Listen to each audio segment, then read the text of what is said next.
Hi. Hi. இன்னைக்கு live வர முடியல, நிறைய கொஞ்சம் வேலை இருந்ததுனால. அதுக்கப்புறமா வந்து சரி 2 வேலைனா இருக்கு, பசங்க எக்ஸாம்.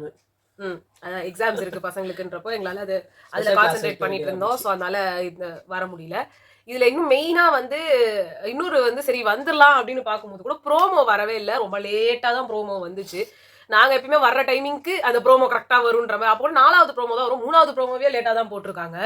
இந்த 2 ப்ரோமோவை வச்சு பார்க்கும்போது சாண்ட்ராக்கு செம டோஸ்ன்னு தெரியுது. வெளியில போடுற இடத்துலயும் நிறைய வந்து சாண்ட்ராக்கு செமையா டோஸ் விழுந்திருக்குதுன்ற மாதிரி தான் போட்டிருக்காங்க. ஆனா நான் அதை முழுசா நம்புவேனா, நான் நம்ப மாட்டேன். நான் எபிசோட பார்த்தாதான் நம்புவேன். ஏன்னா இவங்க எடிட்டிங் ஏன்னா விழறதுக்கு சான்சஸ் நிறைய. ஆமா. அதாவது ஃபர்ஸ்ட் திவ்யாவை மட்டும் திட்டிட்டு இருந்தாங்க. அப்ப வந்து யாருக்குமே அதுல ஒரு பிரச்சனையாவே தெரியல. ஆனா அது நம்மளே திட்டுற ஒரு கேராகி தானே. அது அது யார் திட்டினான்னா ஒரு ரோட்ல போறவங்க வரவங்க கூட திட்டிட்டு போலாம். அப்படி ஒரு ஒரு மமதையில இருந்தாங்க. ஏன்னா ஃபர்ஸ்ட் டேவே அவங்க தேவையே இல்லாம ஒரு சண்டை போட்டாங்க. அவங்க தேவையே இல்லாம ஒரு கலாட்டா பண்ணாங்க. அந்த வீட்டையே ஒரு மாதிரி எல்லாருக்கும் பயந்து போய், அன்னைக்கு எப்படி அந்த நந்தினி இருந்தாங்களா அந்த மாதிரி ஸ்டேஜ்ல அன்னைக்கு ஒவ்வொருத்தரும் பயந்து போய் கிடந்தாங்க. அதுக்கு எந்த ஆக்ஷனுமே இவர் எடுக்கல. அந்த வாரம் பார்த்தா சுமூகமா கடந்து போயிட்டாரு. அப்படி ஒரு விஷயமே நடந்த மாதிரியே சொல்லல. சோ அப்ப அவங்களுக்கு என்ன ஆயிடுச்சு, சாண்ட்ராக்கு நம்ம பண்ணது கம்மி போல இருக்கு, நம்ம இன்னும் கொஞ்சம் ஜாஸ்தியா பண்ணணும் அப்படின்ட்டு வீட்டு மொத்தத்தையும் போய் ஆட்டை கடிச்சு மாட்டை கடிச்சு மனுஷனை கடிக்கிற கதையா வீடு பூரா எல்லாரையும் கடிச்சு வச்சுட்டாங்க. இதுல ஆளாளுக்கு பயங்கரமா பேச ஆரம்பிச்சிட்டாங்க. எல்லாரும் வந்துட்டு போர்க்கொடி உயர்த்தாத ஒரு ஒரே ஒரு குறை மட்டும்தான். மற்றபடி எல்லாமே நடந்துடுச்சு. அவங்களும் பார்த்தோன்னா ரொம்ப ரொம்ப மோசமா நடக்க ஆரம்பிச்சிட்டாங்க. ஸோ இதெல்லாம் வந்து எப்போ அன்டாலரபிளா ஆகுது அப்படின்னு பார்த்தோன்னா இந்த மாதிரி ஒரு சுச்சுவேஷன்ல தான் அது ஆகுது. இதுல இன்னொரு செகண்ட் ப்ரோமோல வந்துட்டு கானா வினோத்க்கு விழுது. அது ரொம்ப சாதாரணமா தான் இருக்கு. இதுல பாக்கிறதுக்கே சாதாரணமா தான் இருக்கு. 3வது ப்ரோமோ அதான் மொதல் ப்ரோமோலயே கன்சன்ட்ரேஷன் கிடையாது. அவரோட மனக்குமுறல ஆமா, ஏதாவது சொல்லிட்டு போவாரு புரியாத மாதிரி. அவர் மாதிரி நம்மள சொல்லுவாரு, நீங்க பேசுறதே புரியலன்னு. சோ அதனால வந்து இந்த 2 ப்ரோமோ தான் வந்து ப்ரோமோவா இருந்தது. அதுல இதெல்லாம் தெரிஞ்சது. இதுல சாண்ட்ராவுக்கு வந்து அவங்க வந்து சுபிக்ஷாவை திட்டினதை பத்தி பேச போறாங்கன்னா கிடையாது.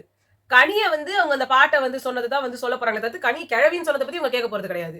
திவ்யா கிட்ட அந்த இடத்துல அவங்க ஹஸ்பண்ட் போயிட்டதுக்கு அப்புறமா அவ்வளவு இதுக்கு ரியாக்ட் பண்ணாங்கன்றத போய் கேட்க போறது கிடையாது. ஆனா ஃபர்ஸ்ட் ப்ரோமோ பார்க்கும்போது பெட்டி கிட்டின்லாம் சொல்றத பார்த்தா அப்படி இருக்கு. ஆனா அது இவங்க ஏதோ சொன்னாங்க அப்படின்ற மாதிரி ஏதோ பேசுறதுனால அதுவும் புரியல. பெட்டி விஷயம் நம்மளுக்கு தெரிஞ்ச வரைக்கும் எதுவும் நடக்கல. அவங்க யாரையும் வந்து பெட்டி எடுத்துட்டு போய் வைங்கன்றதெல்லாம் எதுவும் சொன்ன மாதிரி தெரியல. அதனால இது என்ன இஷ்யூன்றது தெரியல. ஆகையால் இவர் எந்த இஷ்யூவை பத்தி பேச போறாரு, எந்த விஷயம் பத்தி கத்த போறாருன்னே தெரியல. விக்ரம இவங்க திட்டினதையா, இல்ல கனிய கிழவின்னு சொன்னதையா, இல்ல திவ்யாவுக்கும் அவங்க ஹஸ்பண்டுக்கு அஃபேர் இருக்குன்ற மாதிரி தங்கச்சின்னு சொல்லிட்டுன்னு ஒண்ணு சொல்லிட்டு அப்படியே பிளேட்டை மாத்தி பிரதர் கார்டுன்னு சொல்லி ஒரு விஷயத்தை எடுத்துட்டு வந்து அந்த விஷயத்தை வந்து கேட்க போறாரா, இல்ல அந்த இடத்துல வந்து கானா வினோத் வந்து கேவலம் பார்வதி கம்பத்துன்னு யூஸ் பண்ணிட்டு தூக்கி போடுறான்னு சொல்லிட்டு அவங்க சொல்றதை வந்து அந்த விஷயத்தை கேட்க போறாரா, அமித் வாழ்ந்த டபுள் கேம் பத்தி கேட்க போறாரு, எதுவுமே நமக்கு தெரியல. சோ அதனால இந்த வாட்டி வந்தவங்களுக்கு எல்லாம் ரொம்ப ஈஸியா போச்சு. எவ்வளவு வேணா தப்பு செய்யலாம், யாரோ ஒரு தப்புக்கு தான் திட்டு விழும். ஆமா. இதுல வந்து நீங்க பாத்தீங்கன்னா அப்டேட் எல்லாம் நிறைய பேர் போட்டதுல இந்த இஷ்யூக்கு திட்டு வாங்குறாங்க, அந்த இஷ்யூக்கு திட்டு வாங்குறாங்க, இதுக்கு டோஸ் அதுக்கு டோஸ். ஆக்சுவலா விழ வேண்டிய விஷயத்துக்கெல்லாம் வந்து விட்டுருவாங்களோன்னு தான் எனக்கு இருக்குது. ஏன்னா இப்போ இவரு கானா வினோத்தை வந்து அட்லீஸ்ட் கேட்டுறாங்க. அது பார்வதியும் கம்ருதினியும் யார் கேட்க போறா? போதா குறைக்க அடுத்த வாரம் தலைவர் அவரு. ஆமா, ஓகேவா? இப்ப வந்து அவங்க அந்த ரூம்ல செட்டில் ஆயிட்டாங்க போய். ஆமா, படுத்து அப்படியே யோசிக்கிறதும் அவங்க அழுகுறாங்க வேற, அவங்க கேப்டன் ஆனதுக்கு. ஆமா, அவங்க ஆவலியன்னு கவலைப்படுறாங்க, வேற ஒண்ணும் இல்ல அப்படின்னு சொல்லி போய். இது அடுத்த வாரம் ஒரு கம்ப்ளைண்ட்டுமே இருக்காது. ஃபேமிலி வீக், அதாவது கொண்டு வந்து அவங்களுக்கு தின்றதுக்குலாம் அங்க கொண்டு வந்து கொடுத்து ஊட்டிக்கிட்டு இனிமே இந்த அடுத்த வாரம் ஃபுல்லா அதான் நடக்க போகுது. அவங்களுக்கு ராஜ உபாசன், அவர் வந்து அந்த நாட்டு மகாராஜா அவரு, இவங்க வந்து மகாராணி, திவ்யா, இவங்க சாண்ட்ரா, இவங்க எல்லாம் வந்து அவங்களுக்கு வேலைக்காரங்க. சமைச்சு கொடுக்கணும். அது அவங்க தின்ட்டு ஆஹா. அதே மாதிரி எஃப்ஜே எலிமினேட்டட்னு ஒரு பக்கம், இன்னொரு பக்கம் ஆஹா அதெல்லாம் கிடையாது, சுபிக்ஷா எலிமினேட்டட்னு ஒரு பக்கம். ஒரு பெர்ஃபெக்ட்டா ஒன்னு சொல்லுவாங்க, சூப்பர் சாண்ட்ரா எலிமினேட்டட். எஃப்ஜே போறாரு அப்படின்னா வந்து எனக்கு ஓகே தான், எனக்கு ஒன்றும் பிரச்சனை இல்லை எஃப்ஜே வெளில போறதுல. ஆமா, அவர் நல்லா கேள்வி கேட்கிறாரு, இவ்வளவு இதெல்லாம் கேட்டாரு, எல்லாம் இருக்கே தவிர்த்து அவர் என்ன பண்றாரு, திடீர்னு வந்து கேள்வி கேட்டு மாயமா மறைஞ்சிடுறாரு. அதோட விக்ரம் வந்து ஒரு ஆளை புடிச்சு தள்ளிட்டு அவங்க மூஞ்செல்லாம் எகிரி இருக்கும். இதுதான் வந்து மோசமான இஷ்யூ. அது இல்ல, அத நான் பேசினேன். அப்ப வந்து ஒருத்தவங்க கமெண்ட் பண்ணியிருந்தாங்க இந்த மாதிரி அந்த விஷயம் ஏன் அவர் மேலேயும் உங்களுக்கு எல்லா கோவமும் இருக்கு, எஃப்ஜேவும் அமித்தும் அவங்க தோல்ல தூக்கி வச்சுட்டு இருந்ததே தப்பு தானே. அது எப்படி தப்பு? அது ஸ்ட்ராட்டஜி தானே அது. அப்ப அப்படி இருக்கும்போது விக்ரம் வேற என்ன பண்ண முடியும், எப்படி அதை உடைக்க முடியும்னு கேக்குறாங்க. சோ அதுக்கு வர சரி, அதாவது கொலை பண்ணிட்டு தலைவர் ஆயிட்டாருன்னா பரவாயில்லையா? அதாவது இந்த டாஸ்கே பிக் பாஸே முக்காவாசி நீங்க அதுக்குள்ள இருக்கிற லூப் ஹோல்ஸை கண்டுபிடிக்கிறது தான். ரூல்ஸை மீறக்கூடாது. ஆனா ரூல்ஸ்ல இருந்து அவுட் ஆஃப் பாக்ஸ் நீங்க திங்க் பண்ணலாம். ஒருத்தர் வைக்கிறது இன்னும் சப்போர்ட்டர் கூட வைக்க கூடாது. அப்படி பார்த்தா அதான் சொல்ற, சப்போர்ட்டர்ன்றது எதுக்கு வைக்கிறாங்க, நீங்க என்ன வேணா பண்ணிக்கலாம் அந்த சப்போர்ட்டரை வச்சுன்றது தானே. நீங்க அப்படி பாத்தீங்கன்னா சப்போர்ட்டரை வந்து அவங்க கால் பின்னாடி நிக்க வச்சாங்கன்னா இன்னும் சூப்பர், யாருமே வந்து உடைக்க முடியாது. அவர் அவங்க காலை சுத்தி இப்படி கட்டி போட்டு உட்காந்துனாருன்னா இதெல்லாம் அவுட் ஆஃப் பாக்ஸ் திங்கிங் தானே. 4 பலூன் கட்டி வச்சிருக்குது, அது எல்லாத்தையும் அணைச்சிக்கிட்டு ஒருத்தர் படுத்துக்கிட்டாருன்னு வச்சுக்கோங்க அவங்க கால் கிட்டயே. எட்டி உதைப்பாங்க. இவர் தானே எட்டி உதைப்பீங்க. அப்ப உடனே என்ன ஆகும்? மூஞ்சி மேல எட்டி உதைச்சாங்க, எங்க மூஞ்சி மேல அப்படின்னு பிரச்சனை. இதுக்குதான் பிக் பாஸே இருக்கு. ரூல்ஸ் படி கால்ல மிதிக்காம கையில உடைச்சிங்கன்னா தப்பு, கேள்வி கேட்கலாம். ரூல்ஸ் படி அந்த பிளானா கிட்ட ஏதாவது வச்சு உடச்சிங்கனாலும் சொல்லலாம். ரூல்ஸ் படி ஆக்டிவிட்டி ஏரியால வெளில ஓட்டாலும் சொல்லலாம். ரூல்ஸ் படி கால்ல இது என்னது பலூனே இல்லாதப்போ ஆடும்போது கேட்டாங்க, அது தப்பு. அப்ப நீங்க கேட்கலாம். இப்படிலாம் தான் கேட்க முடியுமே தவிர்த்து ஒருத்தவங்க தலையை தூக்கி வச்சுட்டு இருக்கிறதுக்கு வந்து நீங்க எதாவது கேட்க முடியும்னா கேட்க முடியாது. அதுக்கு நீங்க வேற ஸ்ட்ராட்டஜி போடணும். இதுதான் ஸ்ட்ராட்டஜி. தலையில தூக்கி வச்சிருக்கிறது கரெக்டா, எத்திக்கலி ராங், பண்ண முடியாது, அதை எப்படி மிதிக்க முடியும் அப்படின்னு நீங்க கேட்பீங்க. பட் அந்த அந்த இதோட இதுபடி ரூல்ஸ் படி அதெல்லாம் ஒன்றும் தப்பு இல்லை. அதனாலதானே ஒவ்வொரு டாஸ்க்ல ஒவ்வொருத்தர் அடிச்சுக்கிறாங்க. கமருதீன் தூக்கி போட்டு நீங்க வார்த்தை பேசுறதுலாம் எதுவும் தப்பு கிடையாது பிக் பாஸ்ல. அதனாலதான் வார்த்தை விடுறாரு, அடிக்கிறாரு. இதெல்லாமே எதுவுமே தப்பு இல்லைன்றதால தானே, like out of the box thinking தானே. அப்ப அதெல்லாம் கரெக்ட்னு சொல்ற நம்ம இதை மட்டும் எப்படி நம்ம தப்புன்னு சொல்ல முடியும்? அந்த போன சீசன்ல வந்து அத்தனை ஆம்பளைங்களும் சேர்ந்து ஒரு பொண்ணு மேல போய் விழுந்தாங்களே, அது தப்பான விஷயம். Ethically wrong. பட் அந்த ரூல்ஸ் படி இட்ஸ் ரைட், ஒன்றும் தப்பு இல்லை, நீங்க பண்ணலாம். அது ஜஸ்ட் அவங்களோட திங்கிங். இப்ப இவங்க மேல தூக்கி வச்சிருக்கும் போது, இப்ப மேல தூக்கி வச்சிருக்காங்கன்றதுக்காக விக்ரம் வந்து கனியை தூக்கி வச்சுட்டு ஏதாவது பண்ணியிருந்தாருன்னா பரவாயில்ல. இவர் காலை பிடிச்சி இழுக்கிறாரு, again that is also ethically wrong. Correct தானே? அவர் பண்ண மிஸ்டேக்கு விக்ரம் ஒன்னும் உத்தமர் மாதிரி அங்க ஒன்னும் ஒரு ஜட்ஜ்மெண்ட் பண்ணல.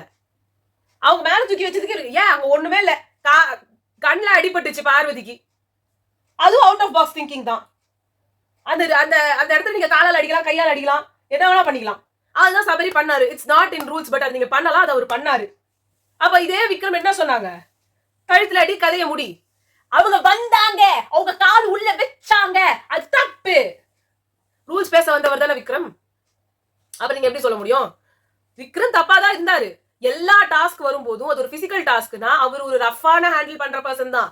அவரும் சரி, சபரியும் சரி, கம்ருதீனும் சரி, கானா வினோத்தும் சரி, இன்னும் சொல்ற சுபிக்ஷா வந்து பண்றது கூட சரி, அமித் அப்படிதான். அமித், இவங்க 6 பேருமே ரொம்ப ரஃப் அண்ட் டஃப்பான பர்சன் பீப்புள். அவங்க யார் எதிரில இருக்காங்கன்றதெல்லாம் பார்க்க மாட்டாங்க, அச்சு நவுத்தி போயினே இருப்பாங்க. ஆனா என்ன, விக்ரம் வெறும் பொம்பளைங்க மட்டும் இல்ல, ஆம்பளைங்க வந்தாலும் அதே மாதிரி தான் டேக்கிள் பண்ணுவாரு. அதனாலதான் எனக்கு வந்து ஒரு விதத்துல விக்ரம் ஓகேன்னு நான் சொல்றது. ஏன்னா ஆம்பளையும் அட்டாக் பண்ணுவாங்க, பொண்ணையும் அட்டாக் பண்றாங்க. ஆனா கம்ருதீன் கானா வினோத்லாம் அப்படிலாம் கிடையாது. பொண்ணுங்கன்னா தான் அட்டாக் பண்ணுவாங்க, ஆம்பளைங்க அட்டாக் பண்ண மாட்டாங்க. அது இருக்குது அவங்க கிட்ட. அடுத்து வந்து அதே கமெண்ட்ஸ்ல வந்து அவங்களே தான் நினைக்கிறேன் போட்டிருந்தது, இந்த மாதிரி தமிழ் ஆட்கள் மத்த இடத்துல போயிட்டு வேலை பாக்குறது கிடையாதா, இல்ல தமிழ் ஆட்கள் இங்க வந்து வேலை பாக்குறது வந்துட்டு ஒரு இதுவா சொல்றீங்க, தமிழுக்கு பேசுறவங்க தான் தமிழ்நாட்டுல வேலை பார்க்கணும்லாம் ஒன்றும் அவசியம் கிடையாது அப்படின்னு சொல்லிட்டு, இது நீங்க சொல்லணுமா?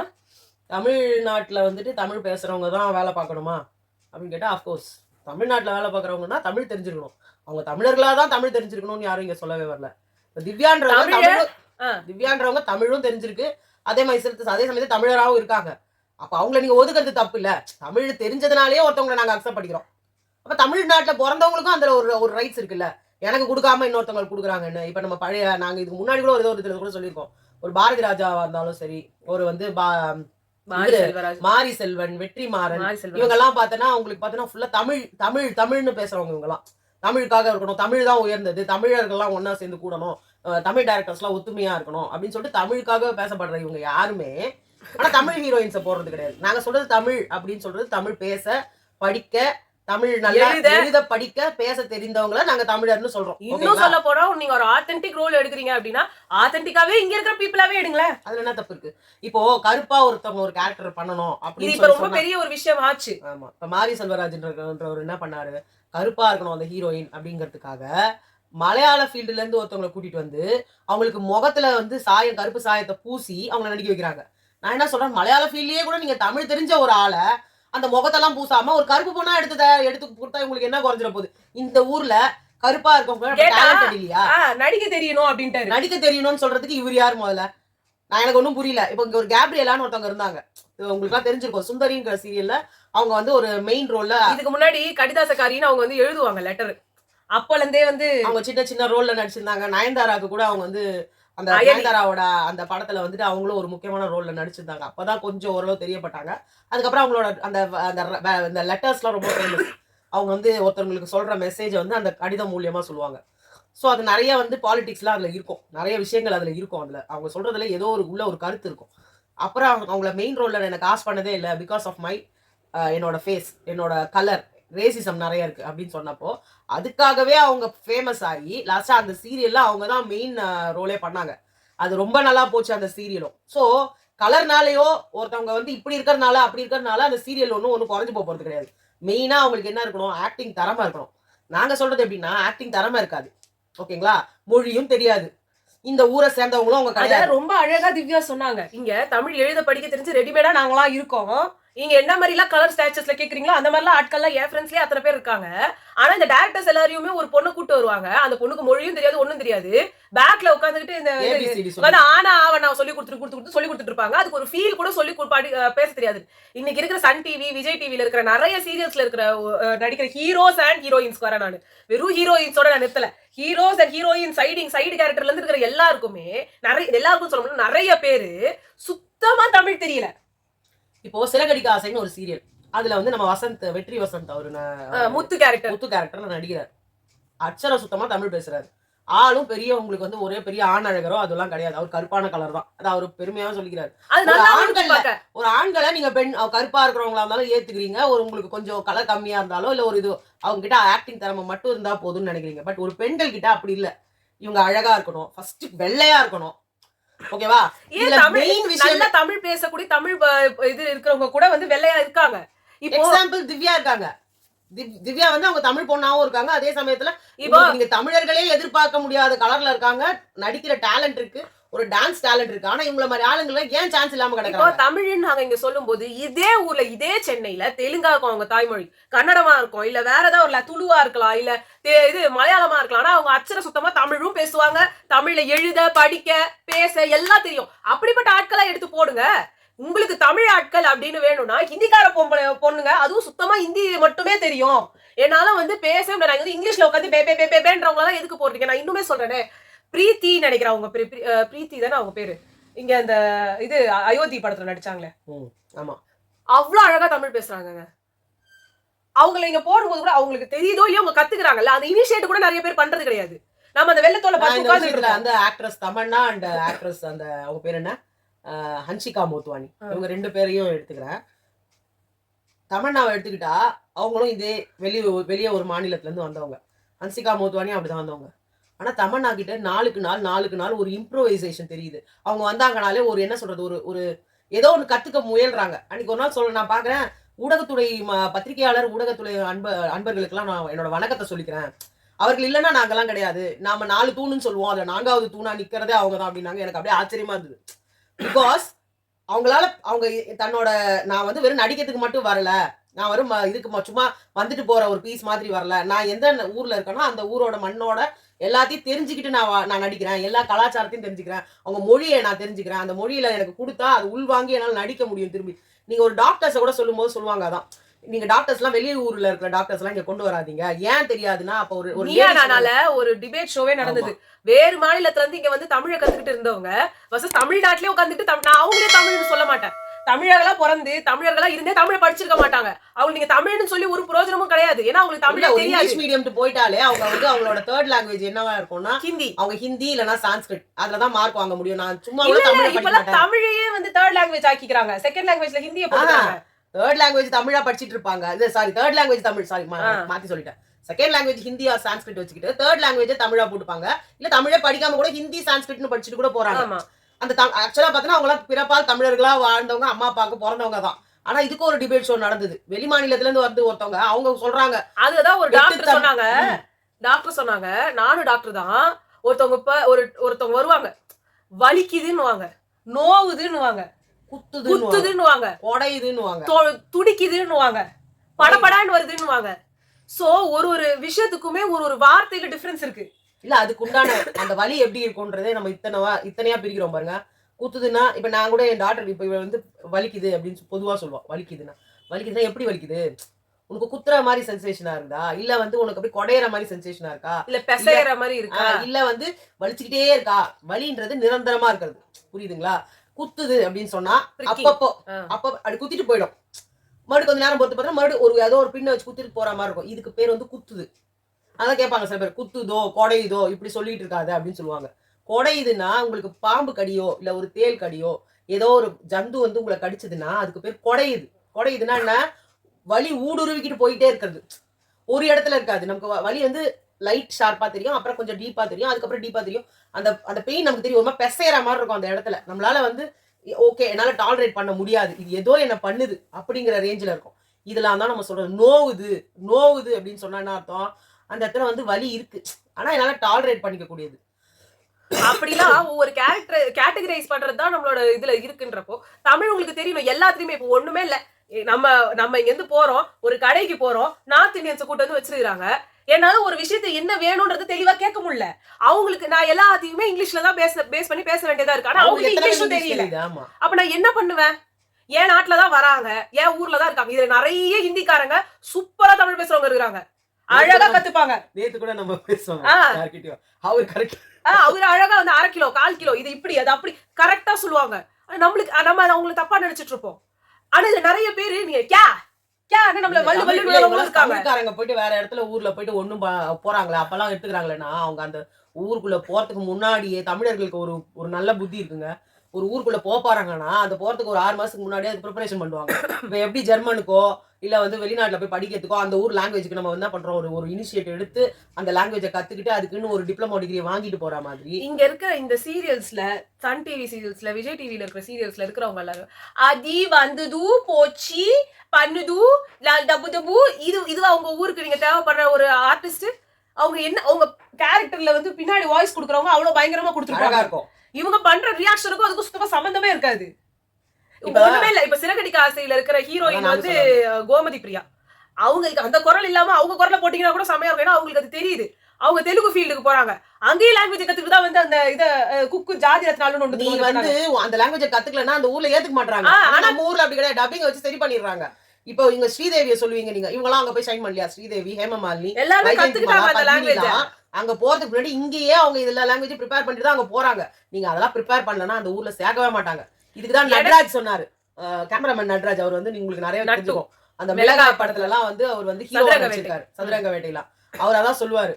இங்க இருக்கிற டெக்னீஷியன்ஸ் அங்க முயிப்பாங்க. ஏன்னா இங்க டேலண்ட் ஜாஸ்தி.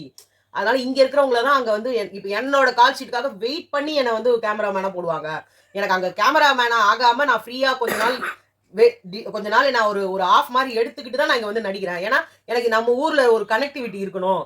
நான் சுத்தமா அந்த ஊருக்காரனா மாறிடக்கூடாதுன்றதுக்காக நான் வந்து இங்க ஆக்ட் பண்றேன். உண்மையா நம்மளோட டெக்னீஷியன் இவரெல்லாம் அங்க போறாரு. இவரெல்லாம் லாங்குவேஜ் கத்துக்காம அங்க போயிட்டு எல்லாரும் தமிழ் கத்துனுவாங்க, இங்கிலீஷ்ல பேசுங்கன்னா ஒத்துக்குவாங்களா? இப்ப உண்மையில ஒரு இதுக்கு போறாங்க. அந்த ஒரு கிரிக்கெட் மேட்ச்லயே இருக்குன்னு வச்சுக்கோங்களேன். எல்லா சவுத் இந்தியன்ஸுமே அவங்கவுங்களதுல இருக்கிற லாங்குவேஜ்ல ஏதாவது ஒண்ணு கத்துக்கிட்டு திருப்பி ஹிந்தியும் கத்துப்பாங்க. ஆனா அங்க இருக்கவங்க இங்க கத்துக்க மாட்டாங்க, யோசிப்பாங்க. அது சில பேர் இனிஷியேட் எடுத்து கத்துக்கிறவங்களும் இருக்காங்க. ஏங்க ஒரு பாகிஸ்தானியா இருந்துகிட்டு ஒருத்தர் இங்க தமிழ்லாம் பேசுறாரு. ஆப்கானிஸ்தானா இருந்துட்டு தமிழ் படிக்கணும். நீங்க தமிழர்கள் அப்படின்னா உங்க நாட்டுல உள்ள ஒரு மொழியே தமிழ் லிட்டரேச்சர்லயே ஜியு போப்பு வீரமாமுனிவர்ன்ற ஒருத்தர் நம்ம தமிழனா ஏத்துக்கிட்டதுக்கான காரணமே அவர் தமிழுக்கு கொடுத்த மரியாதை தான். இங்க இருக்கிற ஒரு ஹீரோயின்ஸ் யாருமே இல்ல, இங்க இருக்கிற ஒரு ஒண்ணுமே இல்ல. ரயில்வே ஸ்டேஷனுக்கு போறோம், நம்மளுக்கு மேல உட்கார்ந்துட்டு நம்மள நம்மள வந்து ஆட்டிட்டு இருக்கிறவங்க ஒரு ஹிந்திக்காரனா இருந்தா எப்படி? ஏன் லாங்குவேஜ் தெரியணும்ல? அவரோட கல்லறையில என்ன எழுத வைக்க சொன்னாரு? இங்க ஒரு தமிழ் மாணவன் உறங்குகிறான்னு எழுதணும்னு அவருக்கு என்ன அவசியம் இருக்கு? ஏன் அவர் அந்த ஜியு போப்புன்னே செத்துருக்கலாமே. ஜியு போப்புன்றதுக்கு அது அவங்களுக்கு இல்லாத ஒரு பெருமையா? அவங்க சாதாரணமாவே தன்னோட பெருமையை தான் அவங்க வாழ்க்கையே எல்லாத்துலயும் தன்னை ப்ரௌடா ஃபீல் பண்ணிக்கிறவங்க. அவர் அதை ஒரு இங்கிலீஷ்காரனாவே அவர் இறந்து போயிருக்கலாமே.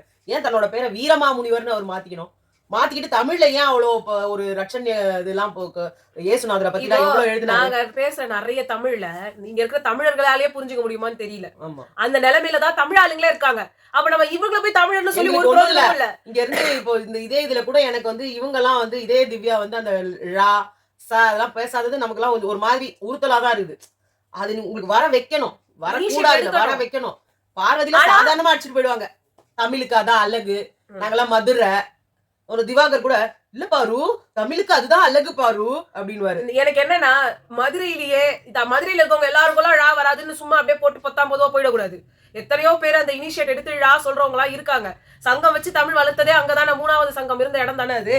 அப்ப எல்லாரும் நான் என்ன சொல்ல வரேன், போறமே அந்த பசங்களுக்கு வந்து வரமாட்டேங்குது ழா லா லா. இப்ப எழுத சொல்ல தமிழ்னு எழுதுனா தமிழ் தமிழ் அப்படிதான் சொல்றாங்க. ஆனா நம்ம வாயில ஒரு போட்டு ழா சொல்லு ஸ்ட்ரெஸ் பண்ணுனா வருது, வராததுன்னு எதுவுமே கிடையாது. ஒரு கால் அப்படின்னு சொல்றவங்களால தமிழ்னு சொல்ல முடியாதுன்னா கிடையாது. காலுக்கு வர அதே இழுதான் வந்து இங்கேயும் வருது. அது நீங்க ஸ்ட்ரெஸ் பண்ணா போதும். அதுக்கு அது மட்டும் இல்லாம எனக்கு திவ்யா இத தைரியமா சொன்னது எனக்கு ரொம்ப பிடிச்சிருந்தது. இந்த விஷயம் பயப்படுறாங்க. இந்த விஷயத்த அதுவும் அவங்க இன்னொன்னு சொன்னாங்க பாருங்க. தப்பு பண்ணிட்டு கூட அமைதியா இருந்துடலாம். ஆனா தப்பு பண்ணாம கேள்வி கேட்க கூடாதுன்னு. இந்த மாதிரி அவங்க சொன்ன நிறைய வார்த்தைகள் எனக்கு ரொம்ப அடிச்சுதுங்க. நீங்க எல்லாருமே வந்து என்ன வேணா சொல்லிக்கோங்க. சும்மானா இப்ப பார்த்தாலும் திவ்யா தன பேசுறாங்க. வெளியில போடும்போதே பாருங்களேன். இல்ல ஒருத்தவங்க ஒழுங்கா பேசுறாங்க, நீளமா பேசுறாங்களா அப்படி பார்க்க கூடாது. என்ன பேசுறாங்க, என்ன சொல்ல வராங்க அததான் நம்ம பார்க்கணும். ஒண்ணுமே 10 பைசா பிரயோஜனம் இல்லாத பார்வதி ஏதோ வாய்க்கு வந்ததும் உளருவாங்க. She is a கேமர்டா. அதை தவிர உங்களால என்ன சொல்ல முடியும்? இவ்ளோ போல்டா இருக்க பார்வதி, இவ்ளோ ஃபெமினிசம், இவ்ளோ பெரியாரிசம், இவ்ளோ இது தெரிஞ்சவங்க ஒரு விஷயத்தாவது உள்ள பேசியிருக்காங்க. கிடையவே கிடையாது. ஒரு பொண்ணுக்காக கூட நின்னது கிடையாது. தனக்காக மட்டும் தான் நிப்பாங்க. அது எப்பேற்பட்டவனா இருந்தாலும் காலி பண்ணுவாங்க. இந்த விஷயத்துல நான் வரேன். முத்துக்குமரன் எத்தனையோ தமிழ் விஷயத்தை பத்தி உள்ள பேசியிருக்காரு. அவரும் சரி மஞ்சரியும் சரி ஏதாவது ஒரு இந்த சொசைட்டில அஃபெக்ட் ஆகிற ஒரு விஷயத்தை பத்தி அதை வந்து ஜாக்லின் வந்து அவங்க அந்த குரலை வச்சு சொல்ற ஜாக்லினும் சரி சௌந்தர்யாவும் சொல்றேன் இந்த முக அழகை பார்த்துட்டு இந்த குரலுக்காக வந்து டிஸ்கிரிமினேட் பண்ணப்படுறாங்கன்ற ஒரு விஷயத்த வந்து சொன்னாங்களே தவிர்த்து வேற எந்த ஒரு சொசைட்டில அஃபெக்ட் ஆகிற விஷயத்தையும் பேசல. ஆனா முத்துக்குமரன் பேசினாரு, மஞ்சரி பேசினாங்க. நீங்க இன்னும் பேக் நிறைய சீசன் 6க்கு போனீங்கன்னா விக்ரமன் என்னதான் நம்ம இதுல அவர் பொலிட்டீஷியன்றத அவ்வளவு பயங்கரமா அதுல காமிச்சாரு. ஒரு சிவினும் சரி இவங்களும் அந்த ஒரு சிவின் எடுத்து வச்ச கருத்துக்களை எந்த ஃபெமினிஸ்டும் வைக்கல. கேவலமான ஒரு பார்வதியை எடுத்துட்டு வந்து எந்த ஒரு ப்ரீவியஸ் பிக் பாஸ் பீப்புளோட தயவு செஞ்சு பண்ணாதீங்க. இனிமே உள்ள வரீங்கன்றப்போ உங்களுக்கு மேல ஒரு சொசைட்டியோட ரெஸ்பான்சிபிலிட்டி இருக்குன்றதையே உணரல. அதுக்கு நீங்க ஏதாவது சொல்லலாமானா அதுவும் கிடையாது. சீசன் 7ல ஒரு விஷயம் பேசப்பட்டுச்சு, ரொம்ப பயங்கரமா பேசப்பட்டுச்சு. அது விசித்ரா எடுத்துட்டு வந்த விஷயம். படிக்கணும், படிப்பு தான் முக்கியம். எனக்கு படிப்பு ஏறல, ஆனா படிப்பு ஏறலன்றதுக்காக வாழ்க்கையை விட்டுறக்கூடாதுன்னு சொல்லும்போது படிக்காம மேல வந்தவன் நீ 1000 பேரும் சொல்லலாம், ஆனா படிச்சு வந்தவன் கோடி பேர் இருக்கான்ற ஒரு விஷயம் வெளியில பயங்கரமா வந்தது. ஒவ்வொரு தடவையும் இன்னைக்கும் பாத்தீங்கன்னா தமிழ் குடும்பங்கள் பல குடும்பங்கள்ல இந்த படிப்புங்கிற ஒரு விஷயத்தினால அவங்களோட வாழ்க்கை முறையே மாறி இருக்கு. எத்தனையோ அம்மா அப்பா வந்து இன்னைக்கு ப்ரௌடா ஃபீல் பண்றதுக்கு காரணமே அந்த படிப்பு. ஒரு சாதாரண எளிமையான குடும்பத்துல எந்த ஒரு வசதி இல்லாம நீங்க ஃப்ரீயாவே 12வது வரைக்கும் படிக்கலாம். 12வது வரைக்கும் படிச்சுட்டு மேல ஒரு கல்விக்கு நீங்க படிக்கணும்னாலும் அதுக்கும் ஸ்பான்சர்ஸ் நிறைய பண்றாங்க.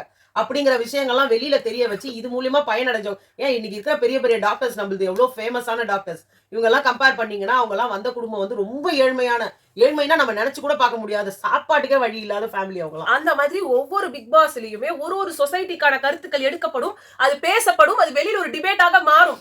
ஆனா இந்த சீசன்ல தான் இந்த மாதிரி எதுவுமே நடக்கல. அதுல திவ்யா நான் வந்துட்டு அப்சராவையும் சொல்லுவேன். அப்சரா அதாவது இது வரைக்கும் நம்ம கேள்விப்பட்ட எல்லா டிரான்ஸ்ஜெண்டரோட ஸ்டோரிஸுமே ஒரு சோகமான கதை தான். அவங்க கஷ்டம் கஷ்டம் கஷ்டம் இவங்க ஒத்தவங்க தான் அதை உடைச்சாங்க. என் வீட்டுல என்ன அக்செப்ட் பண்ணாண்டா, என் அம்மா என்ன அக்செப்ட் பண்ணாங்க, என் அண்ணன் என்ன அக்செப்ட் பண்ணா, என் ஊரே பெருமைப்பட்டுச்சு. நான் படிக்கணும், நான் பண்ற சர்ஜரி கூட இந்த பெஸ்ட் சர்ஜரியா இருக்கணும்னு எங்க வீட்டுல எங்க தாத்தா பாட்டி எனக்கு காசு போட்டாங்க. எவ்வளவு பயங்கரமான ஒரு இது தெரியுமா? இது வெளியில பேசப்படலையே தவிர்த்து பேசப்பட்டிருக்கணும். அன்னைக்கு நாங்க இதெல்லாம் பேசினதே அதுதான். அதே மாதிரி நான் சுபிக்ஷாவை ஏத்துப்பேன். ஏன் ஏத்துப்பேன்னா அந்த மீனவ சமுதாயத்துல ஆனா அவங்க எந்த அளவுக்கு அவங்க மீனவ சமுதாயத்தை அவங்க மேல கொண்டு வர போறாங்கன்றதா எனக்கு தெரியாது. அது உண்மையா பொய்யான்னு கிடையாது. நான் 4 பேரை படிக்க வைப்பேன், நான் மேல கொண்டு வருவேன்றதுலாம் எந்த அளவு உண்மை கிடையாது. அட்லீஸ்ட் அந்த பொண்ணு அங்க இருக்கிற அந்த கஷ்டம் இருக்குல்ல அத அவங்க நிறைய பேசுனது கிடையாது. திருப்பி கடல்ல உண்மையா உள்ள போயிட்டு வர எல்லாருக்கும் தெரிஞ்ச விஷயம் சொல்லப்பட்ட மீன்னா என்ன மீன், இந்த மாதிரி மீன், இந்த மீனை இங்கதான் போய் பிடிக்கணும், இந்த மாதிரி இடத்துலதான் இந்த மீன் வாழும், இந்த இடத்துல போனா நிறைய மீன் கிடைக்கும், நாங்க கரெக்டா எய்ம் பண்ணுவோம், நாங்க எத்தனை மணிக்கு காலையில படகுல போய் ஏறுவோம், எத்தனை மணிக்கு நாங்க ரிவர்ஸ் வருவோம், எங்களுக்கு வரணும்னா எப்படிப்பட்ட கம்யூனிகேஷன் கவர்மெண்ட் கவர்மெண்ட் எங்களுக்கு எப்படிப்பட்ட ஒரு ஸ்டைஃபன் கொடுக்குது, எங்களுக்கு ஒரு மீன் பிடி காலம்னு தடை காலம்னு ஒண்ணு வைக்கிறாங்க. அதாவது எங்களுக்கு தெரியாத விஷயத்தை நீங்க சொல்லணும். கடல்ல போயிட்டு அவங்க வரலன்னா அந்த குடும்பம் எவ்வளவு அவஸ்தைப்படும்ன்ற விஷயம் எங்களுக்கு தெரியும், ஊருக்கே தெரியும். அது என்னைக்கோ படகோட்டில எம்ஜிஆர்ன்ற தெரியாத விஷயங்கள் இருக்குல்ல. கவர்மெண்ட் வந்து இதெல்லாம் பண்ணணும், இதெல்லாம் இன்னுமே வந்து இன்னும் இதெல்லாம் கிடைக்கல எங்களுக்கு. இந்த ஸ்டைஃபண்ட் அதாவது எங்களுக்கு வந்து மீன் பீரியட் தடைக்காலம்னு ஒரு பீரியட் வைக்கிறீங்க, அந்த பீரியட்ல நாங்க எப்படி எல்லாம் கஷ்டத்தை அனுபவிக்கிறோம், எங்களுக்கு வந்து உங்களுக்கு லோனுக்கு எவ்வளவு கஷ்டப்படுறீங்க, ஒரு கொலாட்ரல் வைக்க முடியாதுன்றப்போ நீங்க என்ன பண்றீங்க, அதுக்கு நீங்க கவர்மெண்ட் வந்து எப்படி பண்ணிட்டா நல்லா போயிடும்ன்றாங்க. அப்ப அதுக்கு ஏத்த மாதிரி இன்சூரன்ஸ் நீங்க பண்றீங்க, அதுக்கு ஏத்த கவர்மெண்ட் எதனா உங்களுக்கு ஹெல்ப் பண்ணுதா, இல்ல பண்ணணும் எங்களுக்கு இந்த மாதிரி இன்சூரன்ஸ் நீங்க கிளைம் பண்ணிக்கோங்க, பசங்களுக்கான படிப்புக்கான செலவு வந்து என்ன பண்றாங்க. நாளைக்கு ஒரு காலத்துல எங்க குடும்பத்துல இருக்கவன் திரும்பியும் மீனவனா வர்றதுக்கு ஆசைப்படுறானா, ஏன் ஆசைப்படல, இந்த மாதிரி கஷ்டங்கள் இருக்கு, இந்த மாதிரி உதவி பேசணும். அதை விட்டுட்டு விக்ரம் கூட உட்காந்து ஸ்ட்ராட்டஜி என்ன பண்ணலாம், இதுல எவனை கவுத்து நம்ம மாட்டலாம், இதெல்லாம் தான் இதாகும். நான் தான் ஏன் விக்ரமன் சொல்றேன்னா ஒரு வார்த்தை அவர் சொன்னாரு, இன்னைக்கு கூட டெக்னாலஜி இவ்வளவு வளர்ந்து இந்த சாக்கடையில இருந்து அல்றதுக்கான இது வந்து இருந்தும் மனிதனே மனிதனின் கழிவுகளை அகற்றும் அவலம் இன்னும் இருக்கு அப்படின்றத அவர் வந்து அங்க ஸ்ட்ரெஸ் பண்ணப்போ அந்த விஷயம் எல்லாருமே நான் வெளியில கூட இத பத்தி சில காம்படிஷன்ஸ் எல்லாம் சொல்லும் போது மிஷின் இருக்கு பிராக்டிக்கலா எத்தனை மிஷின் இருக்கு எங்களுக்கு இங்க வந்து அள்ளும் போது நிறைய பேர் இன்னைக்குமே வந்து ஆளுங்களை உள்ள விட்டு இறக்குற நிலைமைலாம் வந்தது. அது எப்படின்னா கவர்மெண்ட் அதை யூஸ் பண்ணாது, கவர்மெண்ட் மிஷினை யூஸ் பண்ணும். தனியார் பீப்புள் என்ன பண்றாங்க, அது அவங்க விரும்புறது கிடையாது. ஏன்னா அது வந்து அவ்வளவு கிளீனா எடுக்கிறது இல்லங்கிறதுக்காக ஒரு உயிரை வந்து பணைய வச்சு உள்ள அனுப்புறாங்க. அவங்க பார்த்தனா நான் அதை நேர்ல பாத்துருக்கேன் ஒரு இடத்துல. அவங்க பாத்தீங்கன்னா சாராயத்தை குடிச்சிட்டு உள்ள இறங்குறாங்க. பிகாஸ் அந்த நெடி அவங்களால தாங்கிக்க முடியும். மனுஷன் ஒரு கால தெரியாம செருப்புல மறிச்சிட்டு வந்துட்டோம்னா அந்த வீடு பாத்தீங்கன்னா அப்படி நாரும். என்னது நம்ம தேடுவோம். லாஸ்ட் அந்த பார்த்தா செருப்புக்கு அடியில ஏதாவது நம்ம மிதிச்சு வந்திருப்போம். அப்படி இருக்கும்போது தன்னோட உயிரை பணைய வச்சு உள்ள இறங்குறாங்க. அந்த நாத்தத்தை சகிச்சிக்க முடியாது, அதுக்காக அவங்க குடிச்சிட்டு இறங்குறாங்க. பட் குடிச்சிட்டு இறங்குறதே எவ்வளவு பெரிய ரிஸ்க். அவங்க அன்கான்சியஸ் பாதி கான்சியஸ் அன்கான்சியஸ் பாதி ஸ்டேஜ்ல தானே உள்ள இறங்குறாங்க. அது மூலியமா ஒருவேளை அவங்களால மூச்சு விடாம நின்று போச்சுன்னா, அது மூலியமா அவங்களுக்கு பிறக்க இருச்சுன்னா எவ்வளவு விஷயங்கள் இருக்கு. ஒண்ணுல சரவண பவன்ல இப்ப கொஞ்சம் வருஷம் முன்னாடி சரவண பவன்ல ஒரு மனுஷன் அப்படிதான் உள்ள விட்டு அவர் செத்து போய் ரோட்லயே போட்டு வச்சிருந்தாங்க. அப்புறம் போலீஸ் வந்து அவர் இது பண்ணாங்க. அப்ப உங்களுக்கு இதெல்லாம் உண்மை கிடையாது இல்ல. நீங்க மனுஷன் மலம் ஆள்றதுக்கு மிஷின் வந்துருச்சுன்னு நம்ம கண்டுபிடிச்சோம். எத்தனையோ கண்டுபிடிச்சிங்களா, இன்னும் எஃபிஷியன்டா கண்டுபிடிங்க. அதுதான் சொல்றேன், அனுப்புறீங்க பேசுங்க. இந்த விண்வெளிக்கு ராக்கெட் அனுப்புறதை விட முக்கியம் எதுனா மனுஷன் பேர் பாக்குற ஒரு நிகழ்ச்சியில தான் இந்த மாதிரி கருத்துக்களை நீங்க கொண்டு போய் சேர்க்க முடியும். ஆனா அந்த விஷயங்கள் எதுவுமே பேசப்பட மாட்டேங்குது. கேவலமான ஒரு நம்ம பார்வதி இல்ல அப்படி எல்லாம் ஒருத்தனை ஏமாத்து, அவனோட இமோஷன்ஸோட விளையாடு. அந்த ஒரு இதுலயே நீங்க உங்க இண்டஸ்ட்ரியில இருக்கிற ஒரு பெரிய ஏற்றத்தாழ்வையே பேச மாட்டீங்க. அத தைரியமா ஒரு பொண்ணு பேசுது, அதையும் அடிக்கிறீங்க. நக்கல் அடிக்கிறது. அவளுக்கு பேசதான் தெரியும், வல்ல வல்ல வல்ல வல்ல வல்லன்னு பேசுவாரு. என்னத்துக்கு பேசணுங்க? ஏன் நான் இதை சொல்ற விசித்ரா அவங்களோட விஷயத்த பேசினாங்க. ஒரு ஆக்டர் என்கிட்ட வந்து தப்பா நடந்துக்கிட்டான், அவனை வச்சு பலான்னு நான் அரைஞ்சிட்டேன், அதுக்காக என்ன அந்த இடத்துல வாழ விடல, என்ன கொலை பண்ற ரேஞ்சுக்கு போயிட்டாங்க. அந்த தைரியமா பேசினாங்க. அப்படி சினி இண்டஸ்ட்ரி மொத்தமா அது போச்சு இல்ல. யாரு அந்த ஆக்டர் எல்லாருமே கண்டுபிடிச்சிட்டாங்க. அவருக்கு செருப்படி இன்னைக்கு. ஆனா நடந்தது உண்மைன்றதுனால தான் அவரால் எதுவுமே பேச முடியல. அது மாதிரி உண்மையை மட்டும் பேசுங்க. பேசுனாதான் வரும். அவங்க சொன்ன மாதிரி அவங்க ஒரு வார்த்தை சொன்னாங்க பார்வதி கிட்ட, நான் உன்ன மாதிரி ஜேர்னலிசம் படிக்கல பார்வதி, எனக்கு நீ பேசுற மாதிரி இப்படி எல்லாம் எனக்கு பேச வராது, எனக்கு என்ன பேச முடியுமோ அது மாதிரி தான் நான் பேசுவேன். நாங்களும் ரொம்ப வளவலான்னு பேசுறோம், ஒருத்தர் பேசும்போது கட் பண்றோன்றீங்கல்ல. ஒரு பாயிண்ட் ஏதாவது வரும்போது இவங்க பேசிட்டு இருக்கும் போது எனக்கு ஒரு பாயிண்ட் வரும், அவங்க சொல்ற மாதிரி எனக்கு மறந்துரும். அடுத்த நிமிஷம் நான் நிறைய வாட்டி நீங்களே பாத்திருப்பீங்க, நான் அந்த விஷயம் சரி அம்மா பேசுற வரைக்கும் நிக்கணும்னு சொல்லிட்டு நம்ம நிறுத்திட்டு அப்புறமா பார்த்தா அந்த பாயிண்டே மறந்துடுவேன். நான் பேசவே பெண்டு பேப்பர் இருக்கும்போது அது எழுதி வைக்கணும்னு தோண மாட்டேங்குதுன்றப்போ உண்மை என்னன்னாங்க, எங்களுக்கு வந்து அந்த அவங்க சொல்ற மாதிரிதான் அந்த 10 நிமிஷத்துக்கு ஒரு வீடியோ போடுறது அப்பெல்லாம் எங்களுக்கு செட் ஆகாது. எங்களோட இமோஷன்ஸை கொட்டணும்னா அதுல ஏதாவது உங்களுக்கு உருப்படியா இருக்கணும். சும்மா நாங்களா உட்காந்து கதை அடிச்சுட்டு உட்காந்துட்டு இருக்குதுல. பார்வதி கமருதீன் பின்னாடி சுத்தனா, பார்வதி இன்னைக்கு கூட பாத்தீங்கன்னா ஸ்விம்மிங் பூல்ல வந்துட்டு 2 பேரும் உட்காந்து ஜலக்கிரீடை பண்ணி உட்காந்துருக்காங்க. அங்க வந்துட்டு இவர் சொல்றாரு, பார்வதி மைக்க போடுங்க, கமருதீன் மைக்க போடுங்கன்னு ஒண்ணு பார்வதி. அப்ப யாருக்குமே தெரியாம போயிடுமா? நேத்துதான் காரி துப்புனாங்க உங்களை திவ்யா. உங்களுக்கு முதல்ல பார்வதி, உங்களுக்கு முதல்ல பிக் பாஸ் வந்து ஒரு மைக்க போடுங்கன்னு ஒரு விஷயத்த சொல்லியிருக்காரு. உங்களால அதையே கடைபிடிக்க முடியல. அப்புறம் என்ன? அப்படி கிடையாது. போன வாரத்துல எல்லாம் யாரு போய் பேசுற? இந்த வாரத்துக்கு தானே கேட்டாங்க. இந்த வாரமே 2 வாட்டி நீங்க மைக்க போடல, என்கிட்ட வந்து சாரி கேட்டீங்க. எப்போ யாரு நீங்க கேட்டீங்கங்க? அதுல தானே ஃபர்ஸ்ட் எடுத்தோட ஸ்டார்டிங், இந்த வாரத்தோட ஸ்டார்டிங்லயே இவரு கேப்டன் ஆயிட்டதுக்கு அப்புறமா அதுதோ இது வேற நான் போய் கேட்கணும், ஒவ்வொருத்தையும் நான் போயிட்டு அவங்க பத்தி நல்ல விஷயம் சொல்லி சொல்லிட்டீங்களே. நல்ல விஷயங்களை சொல்லவே தெரியாது. நாங்களே பாத்துருக்கோம் ஒரு 2 வாட்டி. நீங்க நம்ம தான் பாத்துட்டே அவங்களுக்கு தெரியாது. அவங்க வந்து வேற மோகத்துல சுத்திக்கிட்டு இருக்காங்க. அவங்க இன்னைக்கு வந்து இப்ப பண்ணாங்க. இப்ப திவ்யா சொன்னது செருப்படி ஆயி போச்சா?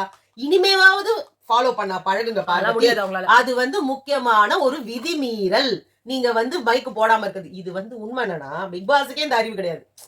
பிக் பாஸ்க்கு வந்து எந்த ஒரு இதுவும் கிடையாது. அவங்களுக்கு வந்து பார்வதி என்னென்ன பண்றாங்க, என்னென்ன அசிங்கம் பண்றாங்க, இது மூலியமா நம்மளுக்கு என்ன கெயின் கிடைக்குது, பார்வதியும் கமருதீனும் எந்த மூலைக்கு போறாங்க, பார்வதியும் கமருதீனும் யார்கிட்ட பேசுறாங்க, இவங்க 2 பேருக்கும் மாமா வேலையை பாக்குறதுக்காக அமித் ஒரு பக்கமும் வினோத் ஒரு பக்கமும் உட்காந்துட்டு இருக்காங்க. அமித் வந்து இன்னைக்கு சொல்றாரு, கமருதீன் என்னோட பர்சனல் அட்வைசரே நீங்க தாங்க, நான் என்ன கார் வாங்கணும், நான் என்ன வீடு வாங்கணும் எல்லாமே அதெல்லாம் நம்ம பாத்துக்கலாம். இவர் இந்த மாமா வேலையை பாக்குறதுக்கு தான் அமித் அங்க உள்ள போயிருக்காரு. பார்வதி லைஃபை எப்படி செட்டில் பண்ணலாம், பார்வதிக்கு எப்படி கல்யாணம் சொல்லிட்டாரு, பார்வதி ஒண்ணு வச்சு விளையாடுறான்னு இப்ப சொல்றாரு. இன்னைக்கு பார்வதிக்காக தான் அவர் எல்லாமே செய்யறாராம்.